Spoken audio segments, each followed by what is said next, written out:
سيد الأشرف الأنبياء والمرسلين سيدنا محمد وعلى آله وأصحابه أجمعين أما بعد فأعوذ بالله من الشيطان الرجيم بسم الله الرحمن الرحيم. Now this week's tafsir would be from verse 155 of Surah Baqarah, where Allah subhanahu wa ta'ala says وَلَنَبْلُوَنَّكُمْ بِشَيْءٍ مِّنَ الْخَوْفِ وَالْجُوعِ وَنَقْصٍ مِّنَ الْأَمْوَالِ وَالْأَنفُسِ وَالثَّمَرَاتِ. And the translation of this particular verse is that indeed we will test you, وَلَنَبْلُوَنَّكُمْ, we will test you, sometimes مِنَ الْخَوْفِ, because, or we will test you out of fear, وَالْجُوعِ, we will test you through hunger, وَنَقْصٍ مِّنَ الْأَمْوَالِ, we will test you through the loss of lives, وَالْأَنفُسِ, and the loss of wealth and lives, وَالثَّمَرَاتِ, and also through the loss of fruits and agriculture. And then Allah subhanahu wa ta'ala says وَبَشِّرِ الصَّابِرِينَ, and give glad tidings to those who do sabr and those who are patient. Now I mentioned before this topic about testing, and I mentioned that this dunya, or this world which we are living in, Allah subhanahu wa ta'ala created us, or our wujud in this world is so that Allah subhanahu wa ta'ala can test us. And why does Allah subhanahu wa ta'ala test us? As I mentioned before, He tests us so that Allah subhanahu wa ta'ala can determine those who are true when it comes to their iman and their belief, and those who are false when it comes to their iman and their beliefs. And when we look at life, we'll see that in every stages, in every marhala of our life, there are tests. We are always tested academically. When we are in school, we got GCSEs, A levels. When we then go to university, we have tests, modular tests. Then we have a test at the end to pass the degree or not. Even when we study in madrasas or darlooms, there are regular tests and assessments. So there are always tests academically. And why do we have tests academically is again to determine those students who are progressing, those students who are not progressing. Similarly, in terms of our deen, Allah subhanahu wa ta'ala regularly will test us. Sometimes He may test us every day for 2-3 months. Sometimes it may be like once a year Allah may test us. Sometimes it could be once a decade Allah tests us.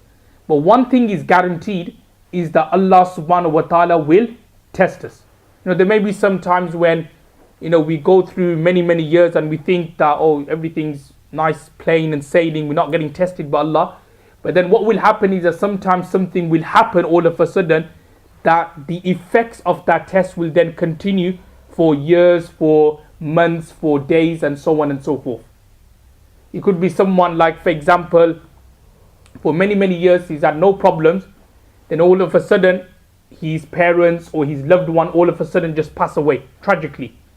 So then the effects of that loss is then felt for many months, is then felt for many years.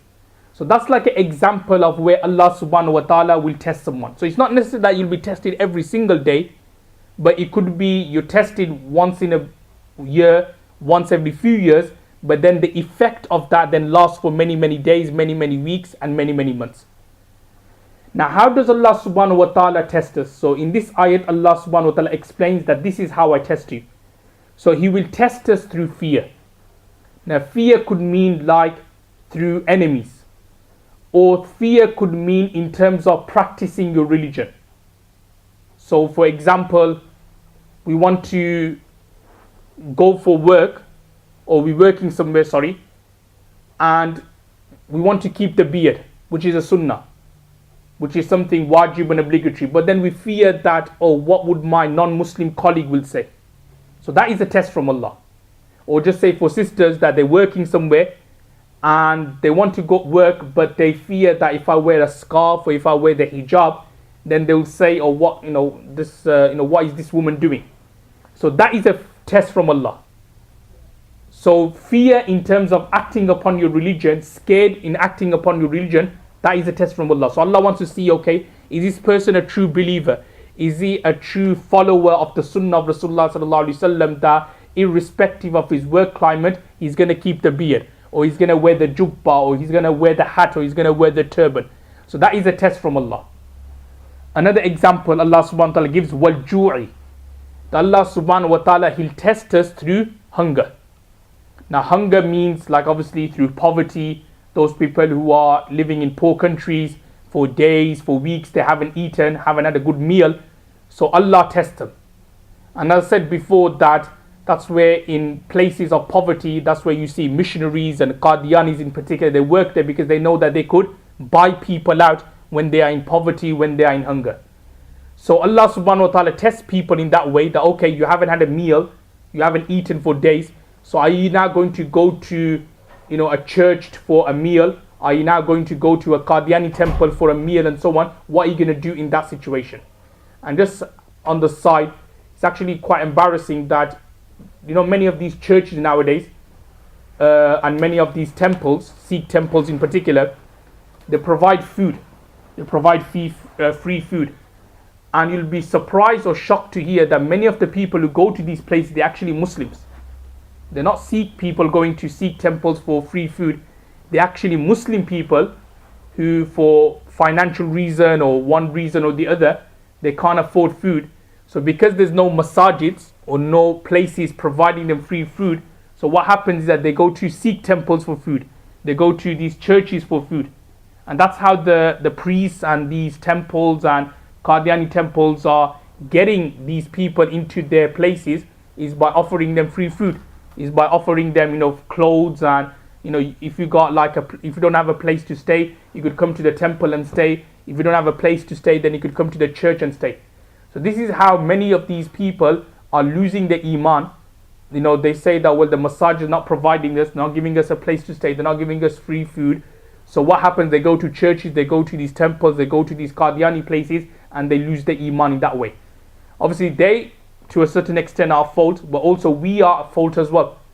You name me. Is there a masjid in Birmingham, in the UK, which provides free food for the homeless, for Muslim people? No.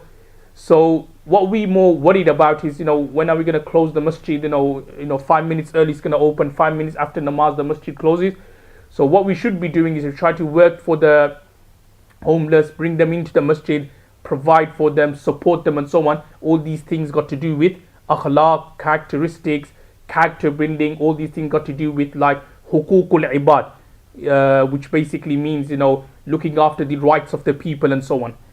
So again, this is a test from Allah. Some of the scholars have said that Jew hunger means hunger of Ramadan. That's a test from Allah. So when you're fasting in the month of Ramadan, 17 hours, 18 hours, that's a test from Allah. That okay, what would that person do? Is he gonna go for a sneaky biscuit somewhere, or a sneaky packet of crisps somewhere? So that is a test from Allah subhanahu wa ta'ala. He then goes on and says, وَنَقْسٍ مِّنَ الْأَمْوَالِ. A third way Allah subhanahu wa ta'ala tests people is through the loss of wealth. So when people lose their wealth, they had a business, a multi-million, billion empire, but then when that comes crashing down, when it goes bankrupt and they lose all their money, and they're now on benefits, and they're now on job seekers allowance and so on. So before they had millions of pounds, but now they're on job seekers allowance. So what people do in that situation, and you hear many cases where people, they've had good jobs and they lost their jobs, or they were made redundant, then they commit suicide. So all these things are tests from Allah. Another example, wal anfus, through the loss of lives, like when you lose loved ones, wa thamarat, or through the loss of fruits or agriculture. And some of the scholars have said that thamarat here means the loss of children. So when you just had a child, and then you see that young child, because obviously children, sons, daughters, when they're really young, baby, 1 year old, 2 year old, just say if they were to die tragically, then it literally rips your heart out in a way, because you're very attached to your children. So again, that is a test from Allah subhanahu wa ta'ala. So Allah subhanahu wa ta'ala is saying that all these are test people in these ways. And then He says, وَبَشِّرِ الصَّابِرِينَ. However, if people do sabr and they are patient when you are being tested, then remember I will give them, or I give them glad tidings of Jannah and paradise. So what this ayat is telling us, that this is how Allah tests us, But if somebody was to do sabr, was to look, obviously there's all these difficulties coming, but he does sabr, he's patient and so on, then the ayat then tells us وَبَشِّرِ الصَّابِرِينَ that Allah subhanahu wa ta'ala will grant him Jannah and will grant him paradise. Now what does sabr mean? Now again, I touched on this before. Sabr basically means there's two things, or there are two types of sabr. One is sabr, or being patient in the obedience of Allah. And number two, the second type of sabr is being patient in not doing muhalafat, or in not going against Allah subhanahu wa ta'ala. Are you basically refraining from sins? So there's two things of sabr. One is sabr in the obedience of Allah, and number two, sabr in refraining from the ma'siyat and the sins and the disobedience of Allah.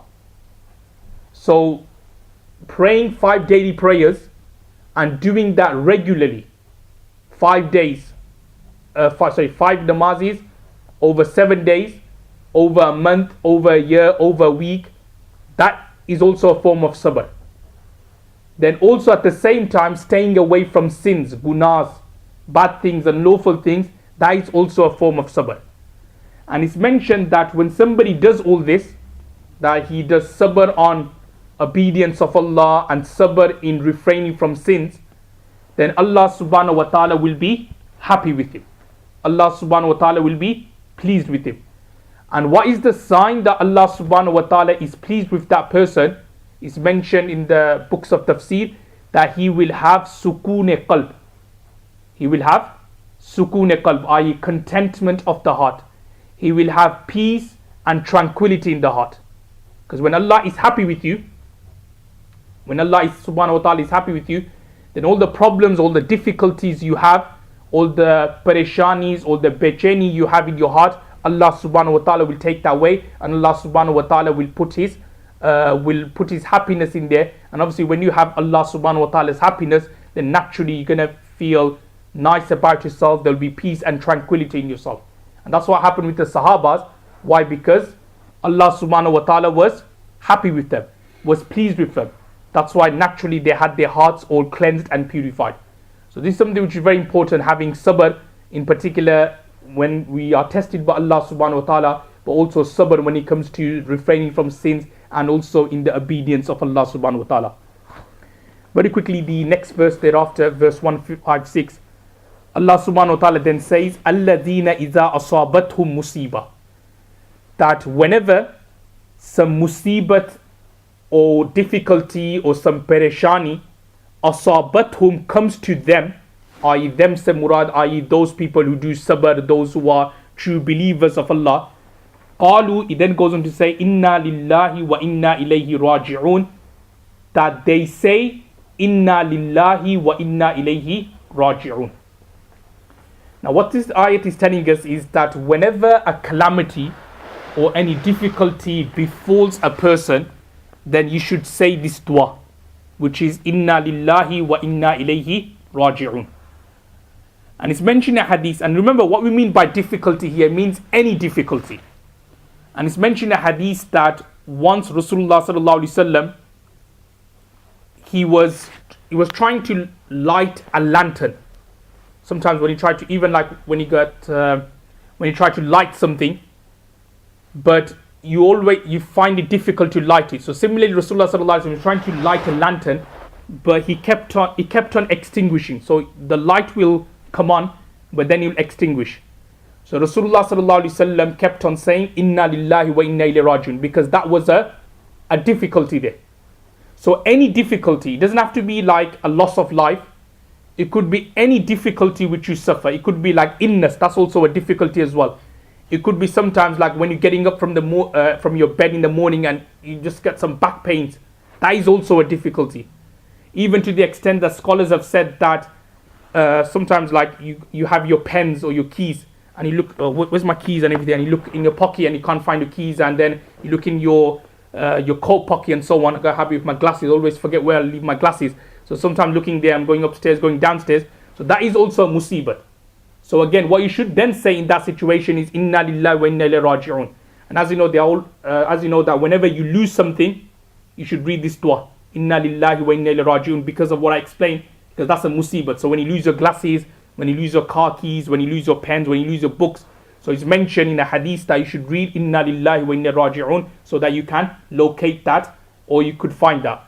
And similarly, as you also know that whenever somebody passes away, you should also read this dua as well, because that is also a musibat and a difficulty. So whenever these things happen, then you should read this particular dua.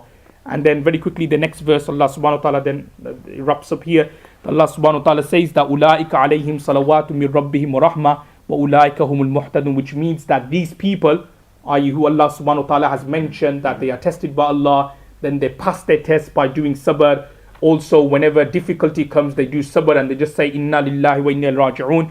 So Allah subhanahu wa ta'ala says that upon these people, Salawatum min Rabbihim wa rahmah, there are mercy, or there is mercy from Allah, wa rahmah, and blessings, wa ulaika humul muhtadun, and it is they who are on the right path. So may Allah give us the tawfiq to act upon what has been said. Wa akhiru da'wana alhamdulillahi rabbil alamin.